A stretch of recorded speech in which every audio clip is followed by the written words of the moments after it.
Welcome to the Arsenal show. We are live, and it's the post-match reaction of the Arsenal game versus Bournemouth, where Arsenal were emphatic in their victory in a 3-0 away win. Could have been 4, could have been 5, but there were some excellent performances today and an absolutely standout goal, which we would definitely be talking about.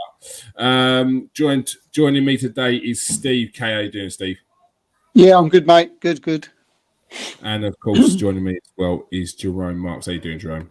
Yeah, good, man. All good.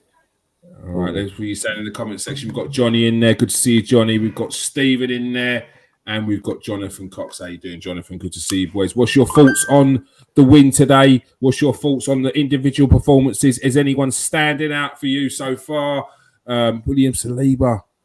I mean, there's many talking points with that kid today. The cheat code that is Gabriel Jesus. Is that even allowed? That touch from Ramsdale's goal kick, which came down with snow on it, which he took in its stride, then took it past the defender. Unreal, unbelievable. Let's get on to the player ratings though. Steve, what's your thoughts on the game first of all? Yeah, really good. Very similar to the other two. We look outstanding at the moment. When you think where we were this time, well, not this time, at the end of last season, the way people were on Arteta's back and on the players' back, it's just a total transformation. I mean, they were excellent today. No faults. There were some players better than others. There were some outstanding performances. But the way now that we're sort of, I mean, in last season we would have gone to Bournemouth and been worried. Last season we would have gone to Palace and been worried. I mean, we've just wiped them off the face of the planet both times without any problem whatsoever. And teams are going to be worried now for the next. I mean, Fulham we got next, and at the Emirates, and they must be frightened to their iron's teeth. But yeah, I mean, the only problem who really give us any problem was Kiefer Moore. But then again, he's 9 foot, so he's going to give us some problems. And that was the only time Saliba really was put under pressure and was in the air. But other than that, it was excellent performance. Yeah, it definitely was. Jerome, what stood out to you today? Yeah, well, I think for me, I don't think we've had a game like that where there's been such a gulf in quality between the two teams. To me, it didn't feel like a Premier League game today. It felt a bit like a cup game, and that's no disrespect. It's just how it felt. The players seemed uber confident that they were the better team. They seemed to be so relaxed on the ball, Arsenal. It was just a very big difference in quality, and the fact that we scored 2 goals so early made for, looking back now, made for a very comfortable late afternoon of football, whereby I'm sure Steve will probably agree, like there wasn't really any point in that game where you were sort of worried at all. So it's a pleasure to watch a game like that when they play as well as they did. Mm-hmm. No, definitely agree. All right. What's Stephen saying? Stephen's saying, Kieran, tell me what you think of Ramsdale's performance. I'm worried about him. He's all over the shop. I'm not really worried about Ramsdale. I think he's a young keeper that's probably second guessing himself a bit at the moment here and there. He's had a very good start to his Arsenal career, and then he's had a few sort of, I wouldn't even say mistakes. I'd probably say goals that have gone in that he'd probably kick himself about, and he overanalyzes his game a lot. He needs to probably get that out of the way because he can't think about and dwell on stuff for too long. He cares a lot. So, but look, he's got the ability, he's got the agility to be a world-class shot stopper, and he just needs to sort out his footwork again, because we know that that's one of his key attributes. And once he loses that, or is off, which he has been, I think, so far this season, then yeah, it kind of takes a big part of his game away. But it's not anything I'm worried about, especially with our solid defence. I think that will give him the confidence he needs when he's in a bit of a sticky moment, which he's probably in at the moment. All right, let's get on to the player ratings. First of all, Aaron Ramsdale, Steve. Yeah, look, no worries here at all. As like you, Kieran, and I think what people are doing, and I think the guys take a little bit of a step back, is that he's set himself some very very high standards at Arsenal very very early, which he did last season. I mean, some people were calling him the best goalkeeper in the league last season at some times, and at times I was as well. But he's came into Arsenal and he's come in like we never ever thought that he would. We raved about every player more, probably a lot last season, probably no more than Aaron Ramsdale. So just because he's dropped a little bit in form over the last 3 games, which I don't think he's been that bad. I don't think he's still, to me, he's been quite commanding in the air. He still makes very good saves. Yes, sometimes he looks a bit not as good on the ground, but when you talk, we've seen Ramsdale last season with the ball at his feet, and we know he's the top quality keeper at the ball at his feet. So let's take a step back for a minute and think that he's set himself very high standards, and just because he has a couple of times where he's kicked the ball out and he don't look right, or he's trying to get a free quick kick like he tried to get with the one where he sort of miskicked it, I don't think we should be getting that. So that's what I think anyway. And so for today's performance, I'll give him. He didn't have much to do. When he did, he done it well. A couple of mistakes. Give him a 6. All right, Ramsdale gets a 6 from Steve. Jerome. Ramsdale. Yeah, he really didn't have a lot to do, did he? The one weird thing he did was when he went for that, Kieran, you know better than me, is it called the sidewinder? When he went to kick it and he sort of miskicked it and they had a chance from it, he was like claiming that the guy stopped him from kicking it in the second half. That was a bit of a... Do you remember that? No, I'll have to look back at that. Okay. Yeah, that's what I just brought up when he made that one mistake where he tried to get a free kick. He tried to get a free kick about it, but that's it. He was claiming a free kick. He was claiming a free kick, but he just properly miskicked the ball, and they had a chance from it. Maybe a couple of... He didn't flap at anything, but a couple of times maybe he could have caught it. But you're really like looking. You're like, yeah, you're really being, that's the right word. You're being picky, very fussy. He had nothing to do. So I'd probably agree with Steve just based on how quiet he was, really. So yeah, give him a 6. All right, 6 for Ramsdale from Jerome as well. Zinchenko, Steve. Just I nearly swore then. Brilliant, absolutely brilliant. Love this player. Loving this player each time I see him. Fantastic on the ball, fantastic coming forward. Just an all round fantastic player, and just an excellent signing. I just thought today, I think he gives us much more than what Tierney does in that left back position. I thought his defending today, when needed, was spot on. I thought his playing out from the back was 10 out of 10. He's got the full package for me, and I thought he was excellent today. I'm going to give him an 8. All right, 8 for Zinchenko. Jerome, Zinchenko. Yeah, he was excellent, wasn't he? Can't remember him sort of giving the ball away at all. He's just so comfortable on the ball. He seems like he's playing in like first gear, sort of like he's not even trying. It's like no effort to him. It's just very natural. As Steve said, even his defensive work was pretty good. He was quality. I'm trying to think if there's any standout moments with him. I'll tell you what was a standout moment when Saliba scored. Zinchenko's I think Arsenal have put that photo of Zinchenko with his hands on his head like that as their like header now on their Twitter page. Is it? That's going to be like a bit of an iconic photo, I think.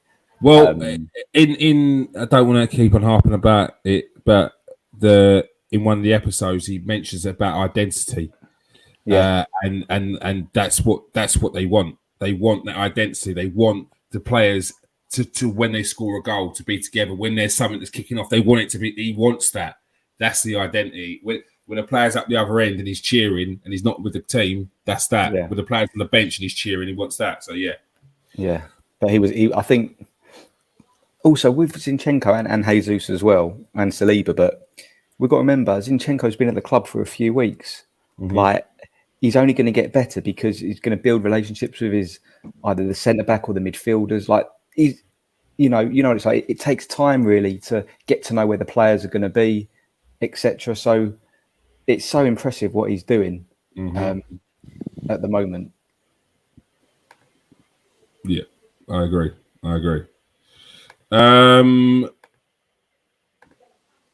Zinchenko with an 8 as well.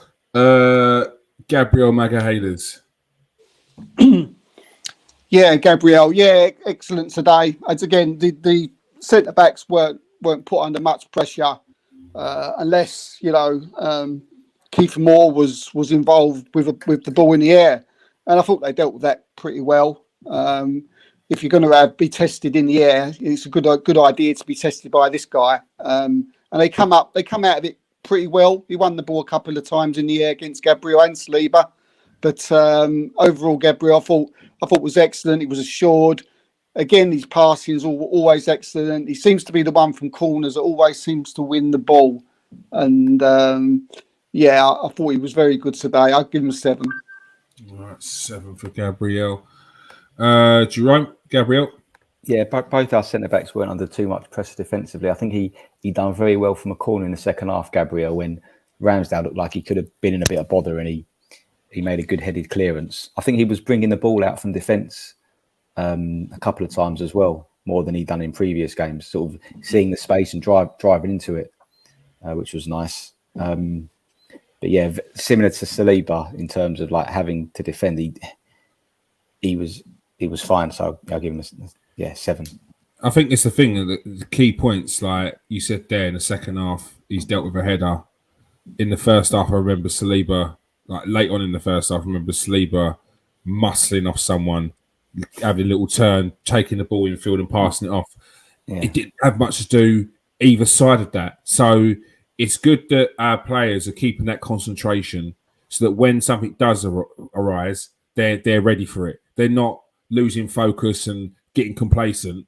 Because we were coasting at that point, and then all of a sudden they broke. It was against Kiefer Moore actually, and Saliba just muscled him off, and it was like, yeah, that's what you want to see. You want to see that concentration as well, and he went up the other end and scored. So brilliant. What are they saying over here? Oh, Johnny gives Zinchenko an 8, and he gives Gabriel a 7 as well. Looks like the same scores. I want to see them scores going in before we do, Johnny. I don't want to be accusing you of copying there, mate. Saliba, Steve. Saliba 9. Thought he was incredible today again. Man in. Never lost. Well, I say he never lost anything in a tackle. He didn't lose nothing in the tackle. As I say, he did lose a couple of balls in the air, but as I say, Kiefer Moore's a bit of a freak in the old height stakes. But other than that, absolutely excellent. The guy's turning into, a top class Premier League centre half already after 3 games, and that's incredible. He looks like he can take the world on his shoulder, and nothing's going to faze him, nothing's going to bother him. I've got no worries, when we come up against the Liverpools or the Harry Kanes, when he comes playing him against Tottenham, who by the way, were very lucky today again. It's twice in all 2 weeks they've been very lucky. He was excellent, and his goal was, just shows you how dangerous he can be. When he goes forward, just looked up, picked the ball out, laid across. I think it was by Xhaka, just laid it across, and he just picked his spot and just more or less sort of side-footed, sort of swerved it in the top corner, and just a perfect performance. I mean, it's not far. If he was probably put under a little bit more pressure at the back, I probably could have given him a 10. But I'll give him definitely a 9. I thought he was excellent. All right. Jerome, what's your score for William Saliba? Yes, I'll agree with Steve with a 9. I'll come on to the goal in a sec, but there was a period of play in the first half when I think he might have been tussling with the centre forward, and he won the ball, Saliba, and he was facing our own goal, and he sprinted back to our goal with the ball as if to say, right, I've got the ball now. I'm going to use my pace to get out of this dangerous situation, and he just made it look so easy, like he put the afterburners on. Did you see the one where ball came over the top, and it was Kiefer Moore somehow pulled out some pace out of nowhere, looked like he was going to do Saliba for pace, and then Saliba caught up with him, gave him the shoulder barge, boshed him off the ball. That might be, and then did he go? And then did he drive back to our goal? Saliba? Yeah, I think that was it. Amazing. Yeah, that was quality. Yeah. But with the goal, a lot of people have been using the word calm, haven't they? They're saying Saliba's very calm on the ball. That finish with his weaker foot from the edge of the box, you see how calm he hit the ball. It was like he wasn't putting any effort into it. Composure. Like watch it back again. How like relaxed he is when he hits the ball. And there's not many centre backs can score from the edge of the box with their weaker foot like that. And as soon as he hit it, like I was up. I knew it was in. You could just tell from the angle it was that ball was going in the net. And some players, I know maybe you shouldn't say it. You feel a bit happier when a certain player scores for Arsenal, if you know what I mean. And when Saliba scored, it was like, you're super happy for them. And a really amazing finish. Yeah, quality. Yeah, brilliant. Yeah, no, he's week on week he's doing something different. He's adding more to his game. He's got a goal there. Yeah, just absolutely quality. Did you see how many fouls they got away with? It was scandalous. Mate, this is going to happen. We're Arsenal. Steve, Ben White. Yeah, I thought this was Ben White's probably his best game at right back today. Wasn't put under much pressure by the left-sided player like he has been in other weeks. But I thought he was very good. It was good to see him with his range of passes to left and right of the pitch again, which we haven't really seen in the last couple of games. So that was good to see. He wasn't under that much pressure, from on the defending side, but he was getting forward at times. He obviously doesn't get forward as much as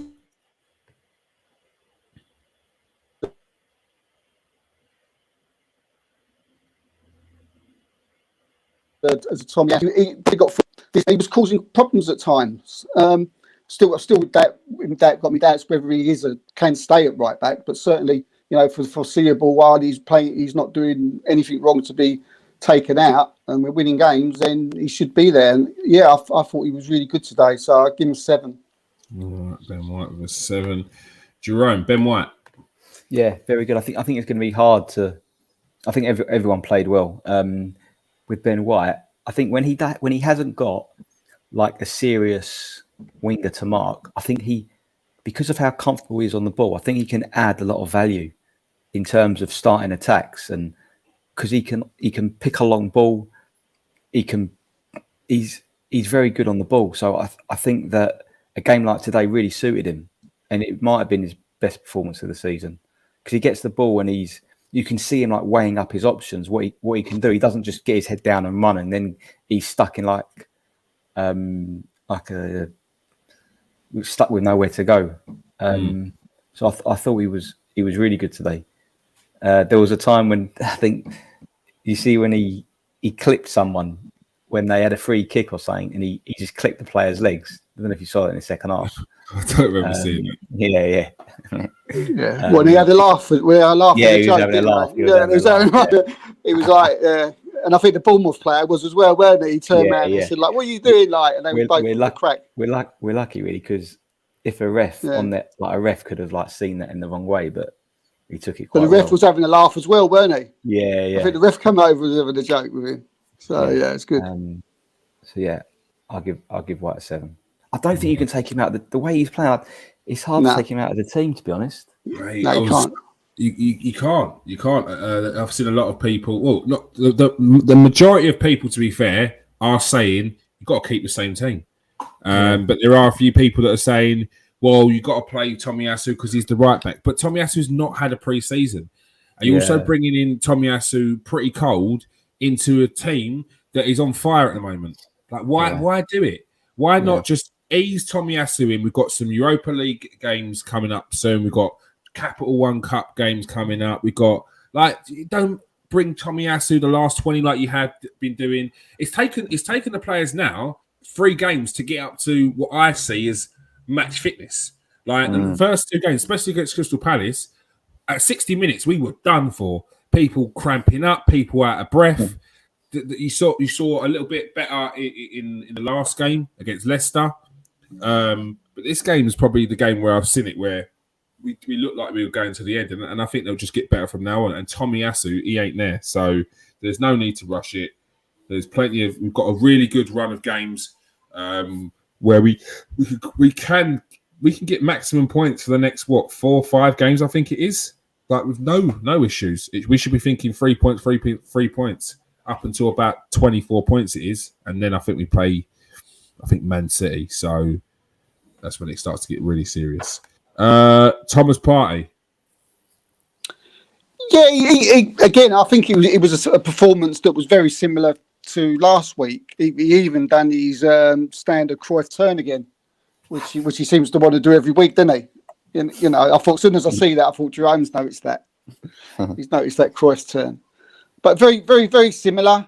It seems that Mikel Arteta wants to play him in the role of a sort of the guy that sits, and he does the job very, very well.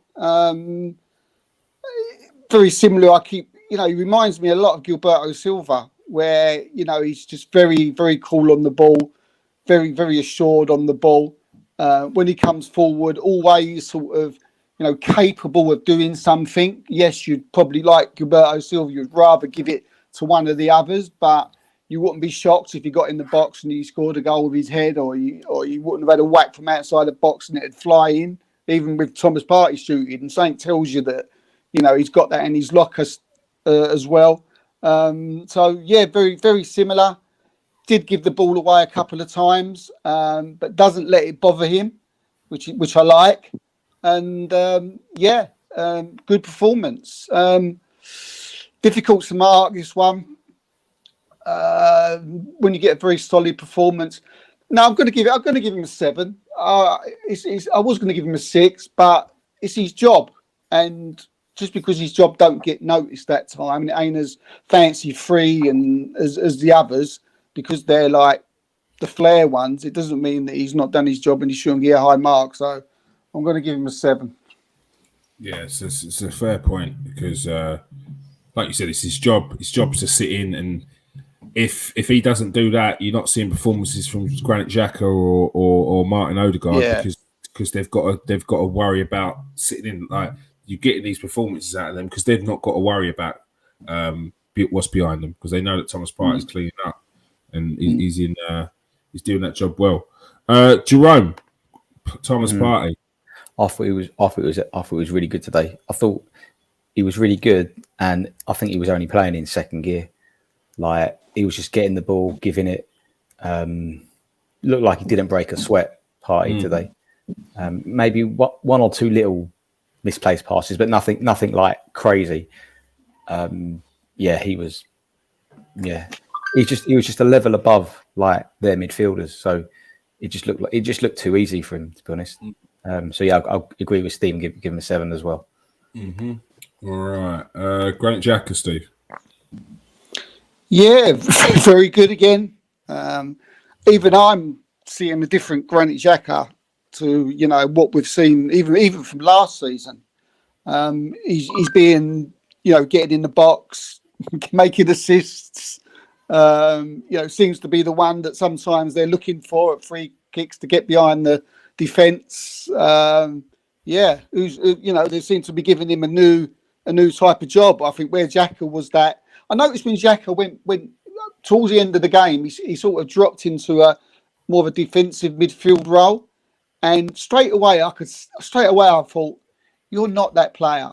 Get up and do what you've been doing the last few weeks, because that's easy. To me, he's become a different player overnight, because we're seeing different things from him. I thought he was excellent. He got his assist. I think he was part of one of the other goals as well. Good leader again, another leader performance. I'll give him. I'll give him an 8. All right. I wouldn't be surprised if he wasn't told to do that and sit in a bit. Drop back. Because like, I mean, again, watching this documentary, when you're thinking about through the season, at key moments when you're like, why has he done that? Why is the team doing that? Why are they doing that? Why are they doing that? Yeah. At first, it was like Arteta's telling them to do the opposite, and they're going to default mode. Yeah. Now they're on board. It's like you're being told to do that, and that's why he's gone in there. Like the Tottenham game, and we was like, why is Rob Holding on him? In the team talk, Arteta's like, you're on their ball, aggressive, in their face, on every touch. He done that. So that's why when he gets sent off, Arteta's not berating him, not saying this, that, and wagging the finger. He asked him to do that. So I wouldn't be surprised if any of these things where we're like, why is he doing that? He's probably been asked to do it. Probably been asked to because that was the first time. That was the first time, Jimmy. I think it was the first time in the whole game he gave the ball away when he dropped deep. And even the commentator said, "My God, that's unusual for Granit Xhaka, giving the ball away because you don't see it from him normally." And but like you said, I haven't seen the documentary yet, he's obviously been told to do that. So because they're all so clued up on what to do now. They've all got their roles now, and they know. Like I said, it's not as regimented as Man City, but they know their roles. They definitely know their roles. Jerome, Granit Xhaka. Yeah, I'll give him the same as Partey. I'll give him a 7. I think very comfortable. Didn't need to do anything crazy. Kept things ticking over. Just played it simple. They just controlled the midfield. The two of them really, fine. Getting those 2 early goals, I think it just sets everyone. It just makes the rest of the game a lot easier. You don't have to sort of take as many chances. You can just keep the ball, play it about. I'll give Xhaka a 7 today. Fine and comfortable. All right, Martin Odegaard. Oh, it was just. I mean, we said last week, didn't we? Where was he? Last week. We know Martin can do a lot more. I don't know if he was watched the show afterwards and he thought, I'm going to show you this week. But just taking away the goals, mate. I just thought we had our Martin Odegaard back. He was quick passing. He was alert. He was getting forward. He was putting balls into the channels. I mean. Two great goals, lovely finish for the second one, and just a permanent nuisance the whole game for the Bournemouth midfield and for the Bournemouth defence. It was just so great to see him back to what I thought today was his best. We're different when he plays well.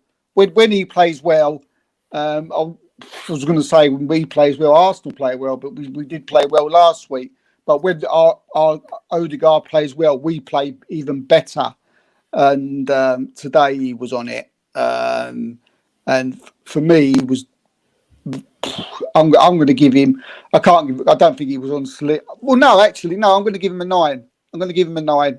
Maybe a little bit over the top, but it would have been a high 8. So, but I'm going to go a 9 because we're not allowed halves. No halves. 9 for Odegaard. Jerome, not worried about Odegaard anymore? I'm always worried. But you can't ask much more from your centre midfielder to score 2 goals in the first 10 minutes, can you? Like he's done his job after 10 minutes. Yeah.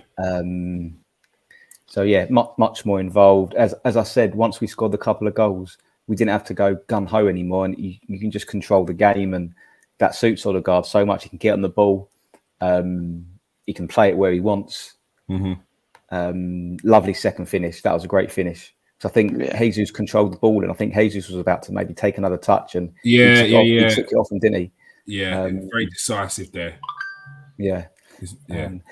We'll come on to it maybe with Jesus when we talk about him, but these offside decisions where there's like nothing in Oh, it. They're that was they're a not joke. ruining football, but they're not helping. It's like it wasn't even the glue on his boot that was off. It was that. Yeah.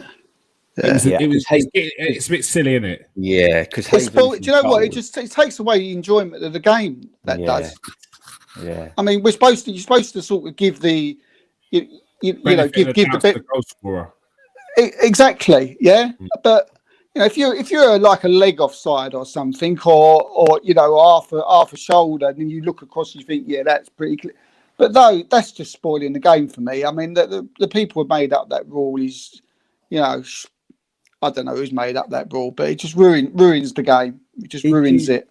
Did you see Nigel Pearson's interview in the week that he gave? The old Leicester City manager, Nigel Pearson. He gave an interview after one of it. I think he's a manager of, I think it's a championship side. And he basically Ipswich, said, is it? I'm not sure who it is. He basically said, I've been thinking about packing in football just because these decisions now are getting ridiculous.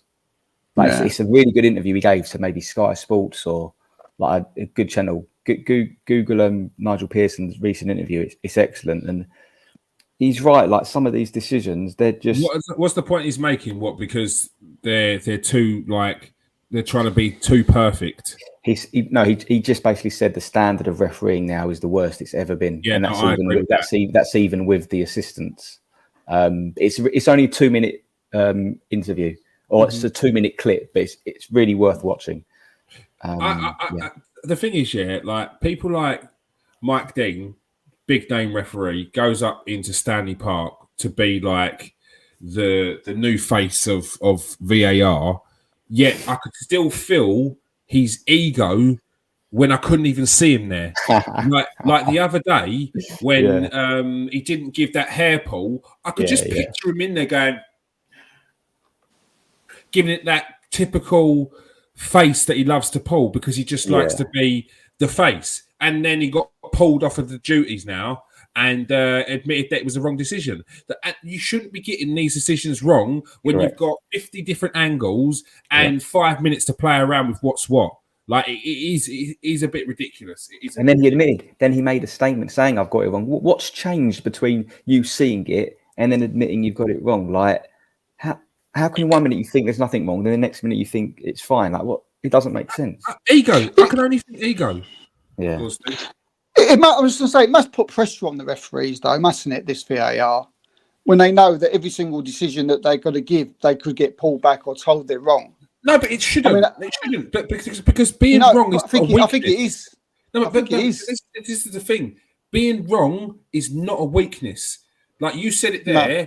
It's putting pressure because they're being wrong. That shouldn't be a thing. You shouldn't be thinking me being wrong is the problem. The right decision is what's the right decision. That's the ultimate goal. And it shouldn't matter whether it's from Stanley Park or on the pitch. It's about the whole thing.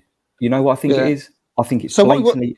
I think it's blatantly obvious that all these officials have never played football and they don't really understand it properly. They're looking at football from a rules point of view rather than of actually experience of playing the game and understanding certain situations as a player. They look at it from a totally different point of view. And I think if we had ex-footballers or people that had played football refereeing, I think we'd see a very big difference in the decisions, especially when they can also use the video to help them. Yeah, because these VAR officials, they're still being looked at by referees that have never played the game before. So you're going to get very similar decisions. Mm-hmm. But you should have the referees that's got the balls to go up when they're told to go to the screen. Because how many times we've gone to the screen and we're still not sure? You're going, what they're going to give. We still don't know when the referee comes back off. If you take away from the fact that every single decision we actually know that they're going to change the decision as soon as they walk over to that screen. But we know as we've played football, when they've gone onto that screen and we're looking at the screen, we're still like, we're still not sure. And then sometimes we are, but sometimes we're not. What I want to see is I think I've seen it once, is a referee go over to that screen and come back off the pitch and go, nah, my decision's right. That's what you need. If his decision's right, that's cool. Yeah. And we want whether it's the decision from Stanley Park that's made that, or we want that decision to be right. But there's a lot of decisions they're not even checking at Stanley Park anymore. And it's that arrogance that I don't like as well. Like, you should be checking that. But when you watch, when you watch Sky and you hear like Dermot Gallagher, an ex-referee, talk, I think he talks every week, you're listening to him thinking, you don't understand the game properly. Then when you hear Carragher or Neville or someone that's actually played the game, they're talking our language. These referees, they don't understand. They don't understand. No, Dermot Gallagher, he's not talking out of his mouth. He's talking out of something else every week. But they're literally bringing nothing, because they just, most of the time, they're just agreeing or relaying the rule that is out there to people, just in case they don't understand the interpretation of it. We understand it. It's just wrong. You're just wrong. How many times do you see that Dermot Gallagher? You've got the two people. You've got Stephen Warnock and you've got Sue Smith. Yeah, and you've got the guy, and Dermot Gallagher's going, this. And Stephen Warnock and Sue Smith, who have played the game for God knows how many, are sitting there going like, what are you talking about? Mm-hmm. I said, no, you're wrong. You're wrong. Yeah. And 80% of the time when they're doing this, they're not agreeing with him. So how can that be? Yeah. Because they ain't got a clue. Because he ain't got a clue. He ain't got a clue. He knows how to officiate a game, but he doesn't know the certain nuances that happen in the game, which could be different. You're seeing it as black and white when there's loads of shades in football. Don't worry like that. Yeah. Martinelli, Steve.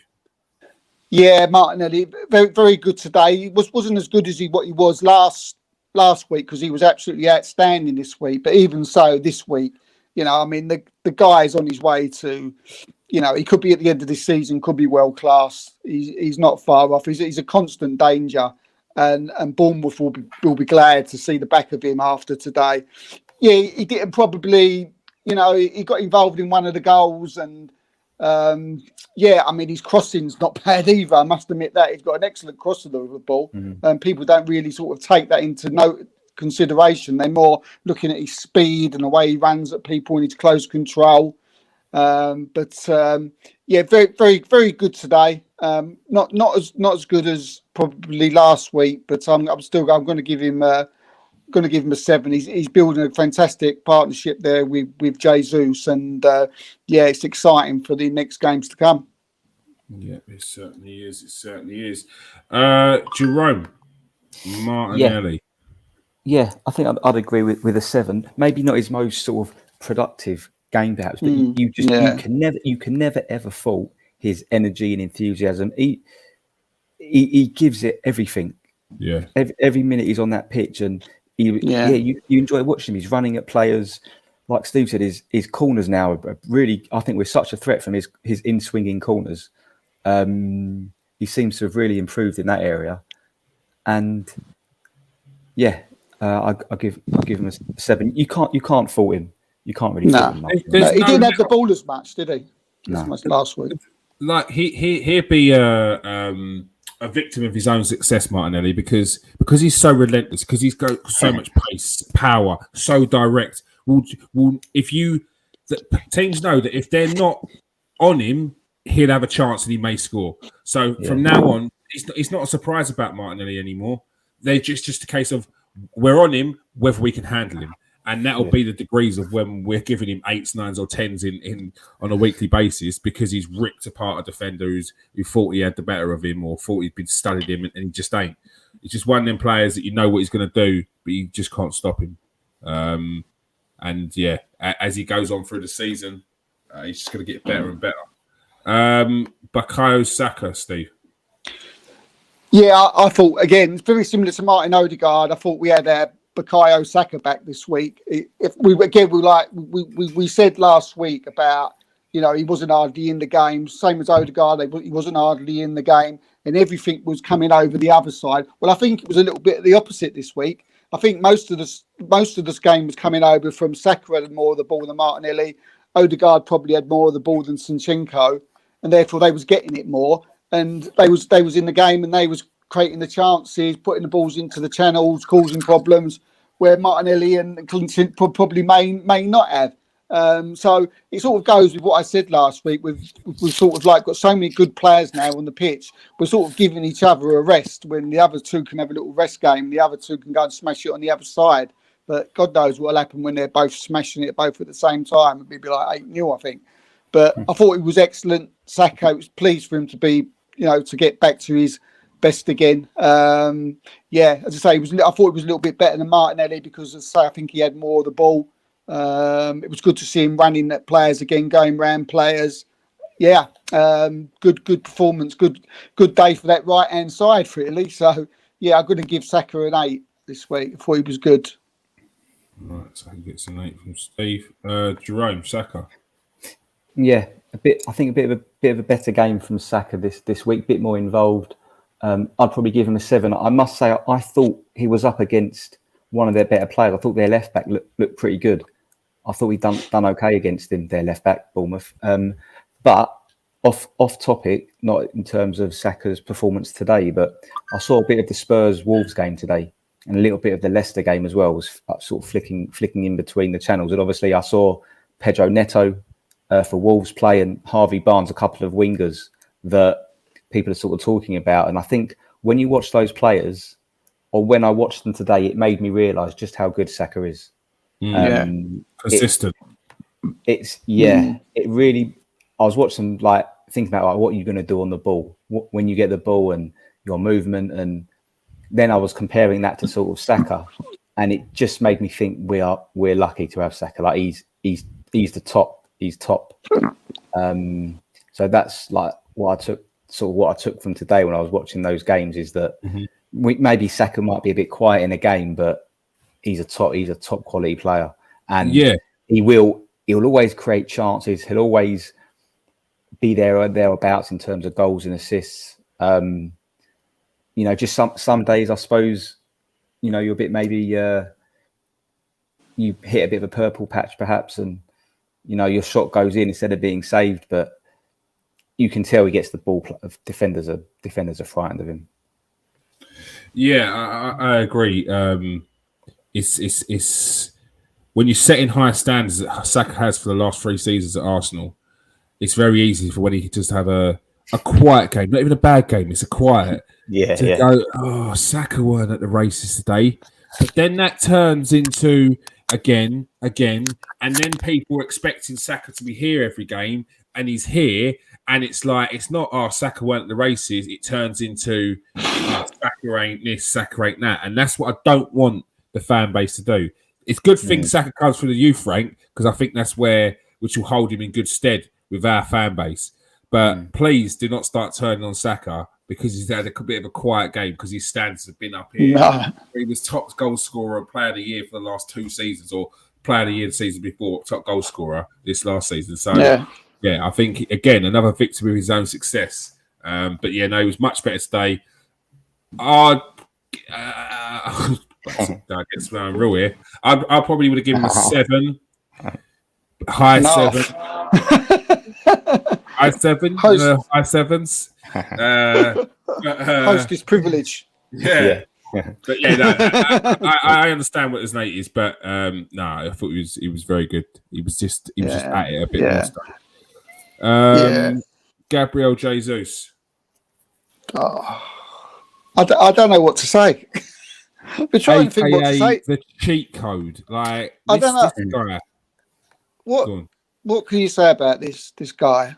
He came from Manchester City, arguably one of the best teams in Europe. Apparently, their second striker, and he's come to us. And at the moment, I don't know. I think he's favourite to win the Golden Boot. I think he's going to be better than Alexis Sanchez. I think he's better. I think he's got more to his game than Alexis Sanchez. Alexis Sanchez had the will to win, but this bloke, I mean, he's not human, is he? I mean, the first couple of minutes, he just picked up the ball and again just runs through.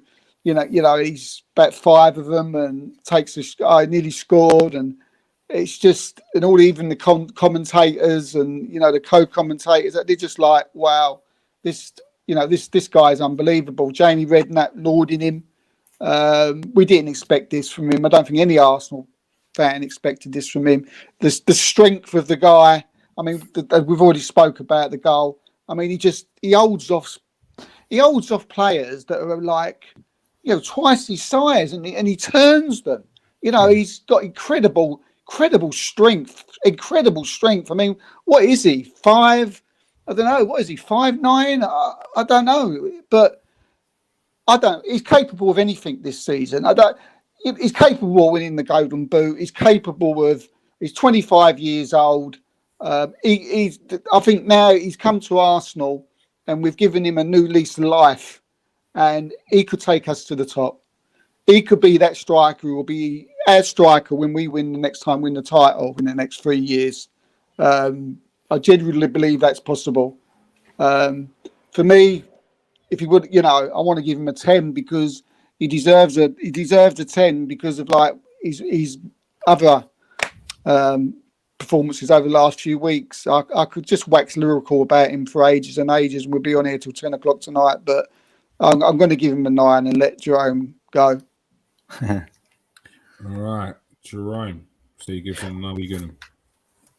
Yeah, I think he's between an 8 and a 9, but I'll go for the 9 because he shouldn't have had his goal disallowed because that was a ridiculous decision. So it was like I couldn't even see it in the end. Yeah. It must have been like a hair's width. How'd you get Kieran? How would they explain that to you of being offside? Why is that offside? They would say your boot's offside. But it's they're in line. Their feet are both on the line. There's no advantage that Jesus is getting by his toenail being in front of the defenders there, which they said it was, which are debatable. What? Yeah, I mean, obviously his highlight today was his work for the first goal, and he obviously wasn't a direct assist. But it was that won't happen if it worked for Jesus' ridiculous dribbling. Well, I don't think you'll see another. We'll call it an assist. I don't think you'll see another assist basically as good as that. The way he brought the ball down, took it past a couple of players, played a nice ball to Martinelli. Then obviously his shot got saved and Odegaard hit the rebound in. But that work to do that. I mean, even if he doesn't score, it's not as if. Say with Lacazette, we say he's not scoring, but he's working hard. This is different. This is totally different to working hard. This is significantly contributing to our attacks, and it's excellent to watch him play. Yeah, we'll go for the 9. Yeah, if you're a defender in the Premier League and you say, who would you rather go up against, Kane or Jesus?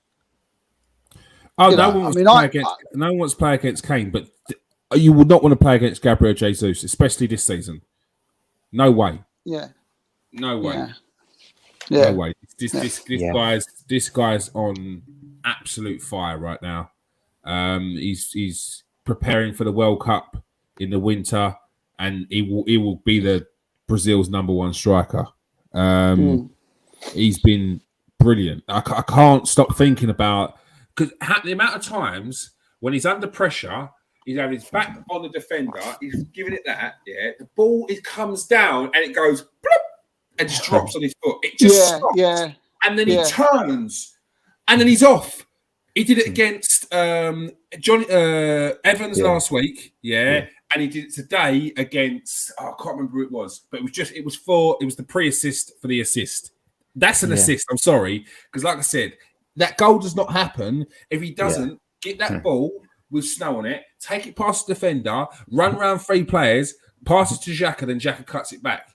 Like that goal does not happen. Yeah. Right, yeah. But it was like you watched the Tottenham game today, Jerome. You watched the Tottenham game today, against Wolves. There was exactly the same situation where the ball's gone up in the air, right, and it's came down, and Kane's tried to do the same thing. I'm not having a go at Kane. He's a great player, but he tried to do that, and it bounced off his foot. And rolled about 6 yards away, right? And the commentator went, "Oh, what a great bit of control with Kane. It's just that it rolled away from him." Well, that ain't a great bit of control, then, is it? Do you know what I mean? I'm not saying anything, but they say if he had a crap in the middle of the centre circle, Harry Kane, they'd say it was good. Yeah, favouritism. I'm like, that wasn't good. It's definitely favourite. No one can fault the youngsters. They carried the club last season. The likes of Laka and ABBA couldn't or wouldn't. Well, I'm sorry, it's wouldn't. It's wouldn't. And we all know that in the end, Laka wouldn't, not couldn't. He just wouldn't. He was told multiple times, and he wouldn't. So yeah. It was. And by the way, why are they just talking about it? I couldn't care less the fact that he goes to Chelsea. Keep getting asked from it by Arsenal fans. Couldn't care less. Let him go. Not won't bother me at all. Yeah, let him go. Who cares? He's not an Arsenal player anymore. Jesus is relentless. He'll run you ragged. He'll run you all day long. He's quality. Now he is.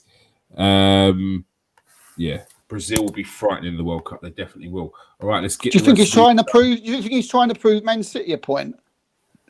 I think he's put over that. Like in your head, maybe at the start, maybe the first game. I don't know. Maybe pre-season. I don't. It's not something I personally would. If I thought I'm going to show them, it's not something that in my head I'd constantly in the games or for each game be thinking, I'm going to show them. It may have been I'm going to show them at the start because I know my ability. Then you just carry on with how you play. I just think, me personally, I think he's got the freedom to do what he wants up there, and he's been told to play in that number 9 position, and he's the main man. Everyone loves to be the main man. And being the main man at Arsenal is a great thing. Every main man at Arsenal is lauded. And they love it. They all say the experience of being having the Arsenal fans love him is something they've never had. So yeah, Gabriel Jesus, this will be different from anything he's had at Man City as well. Kieran Tierney, he's the new left winger. Yeah, left winger. Yeah, I mean he was on 15 minutes. He can't really. It's very difficult to sort of mark these. He didn't do nothing wrong, so I give him a 5. All right, Kieran Tierney gets a 5. Yeah, there was again the same situation with Tomiyasu. Kieran Tierney had a bad injury. Did you realise how bad his injury was? Hyperextended his knee. So in case you didn't know, Steve. Kieran Tierney, this is a problem I have with Kieran Tierney. Yeah, Kieran Tierney will be the reason why Kieran Tierney has to retire too early because this hard man image nonsense. He needs if he wants to prolong his career, he needs to start thinking about his body and not thinking I just want to play because there's no longevity in that. He hyperextended his knee, Steve. Played for 5 weeks. Yeah, then got out of the shower and just walking, twisted his knee when he got out of the shower. But that's because your knee is weak. Your knee is weak. That's why it's done that when you got out of the shower, and his kneecap came away from his knee. Oh, that's bad. Jesus! And he played with that, and he was playing with it. Yeah, it was like it's a serious injury. It's a so serious injury. He was doing this. He was doing this without Arteta. Arteta didn't know this. He didn't know. He didn't tell anyone. That's bad. See now there's another reason why he could have brought Zinchenko in. Could not only obviously the injuries, one, no trust. Yeah, got to have trust in your players. You do, and that comes with your players telling you if they're injured or not. Like it's no good. You can't be this martyr. Yeah, there's things like that worry me about him. Jerome, Kieran Tierney. Yeah, I'll echo what Steve said. It's hard with the subs, isn't it? Just because they weren't on too long. But I've never seen him play left wing cross before. That's a new one. He played ahead of Zinchenko, didn't he, when he came on? Mate, it's good to see Kieran Tierney on. Lukonga didn't get much. Nah. I'm still got Kieran Tierney on my head after what you've just told me. Eddie Nketiah, Steve. Yeah, he always comes on, tries hard, doesn't he? But again, similar, I just give him a 5. All right, Jerome, Nketiah.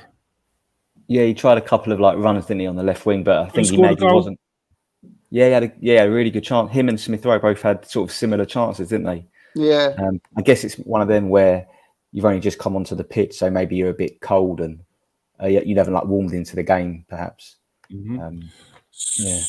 Smith Rowe.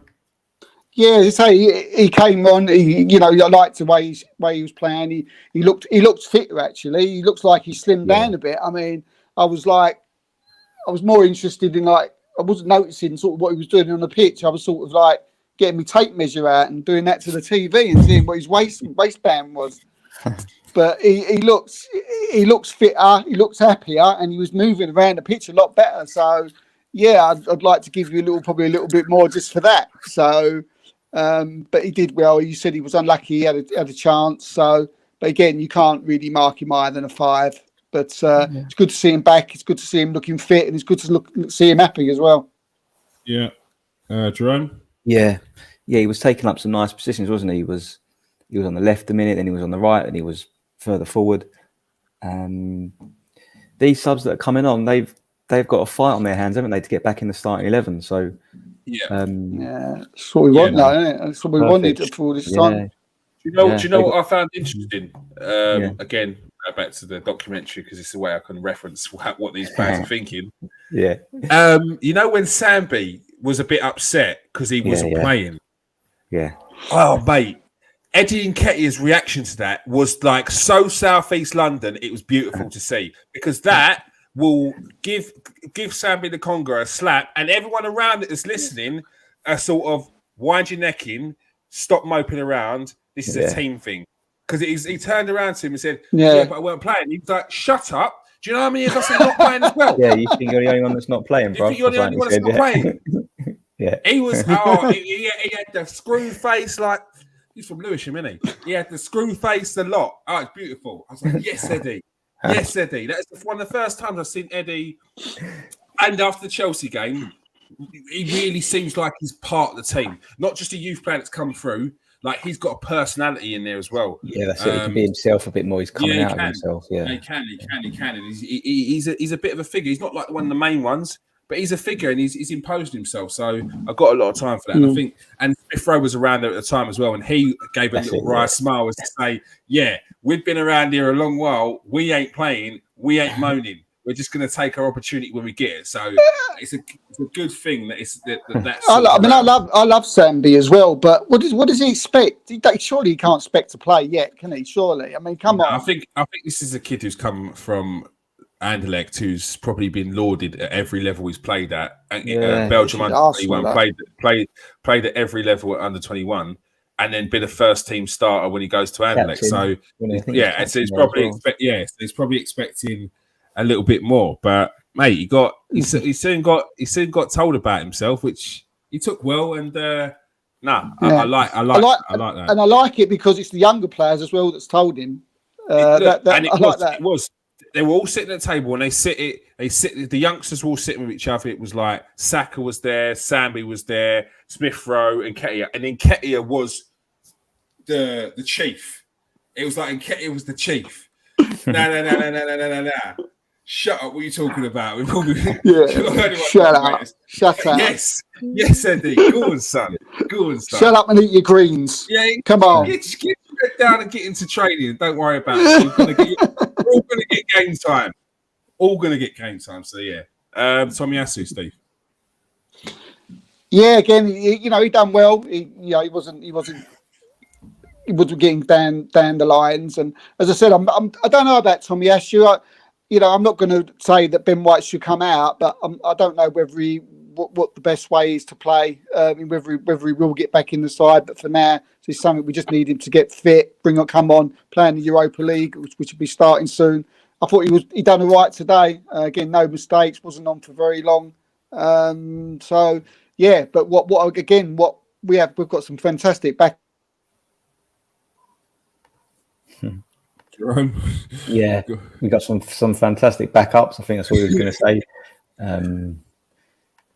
Yeah, he was all right, but as always, not really long enough to give a proper high mark to. 5. 5. All right, yeah. So to be fair, Jerome finished it off. He said we've got some fantastic backups, but not really long enough ones. The 5. Steve, Mikel Arteta. Yeah, what he's done for this club over the last few seasons, I think he's changed a lot of minds. it's funny how today they said on the commentary that Mikel Arteta has turned it around and his job was in doubt last season. It was never in doubt for me. Never in doubt for me. I don't know where, maybe it was a lot of places, but never in doubt for me. I thought he didn't do nothing wrong. He's got the team set up to launch it. We know what the team's going to be every 11 if everybody's fit. He's brought that happiness. I mean, I was looking at the bench, while the game was going on. Everyone's laughing, they're joking, they're smiling. Even Sammy Lokonga had a smile on his face. So, Eddie must have got through to him. So he's done a fantastic job. We've gone away to Bournemouth, fantastic performance. He's done his job. 10 ticks. Got to give him a 10. He's done nothing wrong. And Mikel Arteta also reiterated that. He said, "People on the bench, thank you as well, because it's about body language, and you can tell it is that. Like when you've got players on the bench, they may not say anything that they're not happy with playing, but if the team scores a goal and they don't celebrate, if they're just moping around, sitting around, huffing and puffing, that is equally as bad as them moping around and talking rubbish being picked. So these are all important things, and this is what Arteta is instilling in the club is that culture. It's not about you; it's about the team and what's best for the team. So it's good. Jerome, Arteta. Yeah, I'll probably give. You can't really fault anything, but I'll give a 9. To go 2-0 up. To go 2-0 up after 10 minutes, the manager's obviously got them nice and motivated for the game. He's obviously got them in the right frame of mind, and was it 3 away goals, none conceded? Keep it going. Keep the ball rolling. Yeah, we definitely do need to. And we've got a decent run of games coming up as well. I can't think who we have. Fulham and Aston. We've got Fulham, Aston Villa, and then we've got Man United. Yeah. So we've got Fulham on Saturday, Aston Villa on the Wednesday, Man United, Everton, Brentford, Mugs down the road. Then we've got Liverpool, Leeds, City. It starts to get a bit serious around there. But if we can get up to this Tottenham game and win all those games, serious season. Yeah. Right. All right. Just be interesting to see who we bring in. See if we bring anybody else in. It'd be interesting. Yeah, it will be interesting. We've still got just under 2 weeks before the end of the transfer window. So, and Mikel Arteta has said on multiple occasions, while the window's open, there's always an opportunity to bring in players, and especially with the likes of Bellerin looking like he's going to be on his way out. Pepe wasn't in the squad today. He was replaced by Vieira, so that was interesting. So it seems like that moves nearing closer to getting somewhere. And obviously Ainsley Maitland-Niles as well, we would like to get off the books. Once we get them free off, we've got to bring someone in, a couple of players. But we will see. Make sure you join us every Tuesday at 8 p.m, same channel, KS1 TV. Thank you very much for everyone who's joined us in the comment section. Stephen, good to see you again on time today. Very good. Johnny in there and Jonathan Cox in there. Thanks for the support. If you are new to the show, press that like and definitely press that subscribe. If you are a regular, press that like button and press the share button, and then obviously just press the copy link. And that's what you need to do, mate. Yeah, you know. Don't be coming in at 9 o'clock and being like, "Oh, what? The show's at 8 o'clock on Tuesday." Yeah, we know. Thank you very much for joining us tonight, Steve. Yeah, cheers, mate. Thank you. And thank you very much for joining us, Jerome. Yeah, of course. Pleasure. Cheers. All right. Thanks, everyone. Peace out. Stay safe. And wash your hands.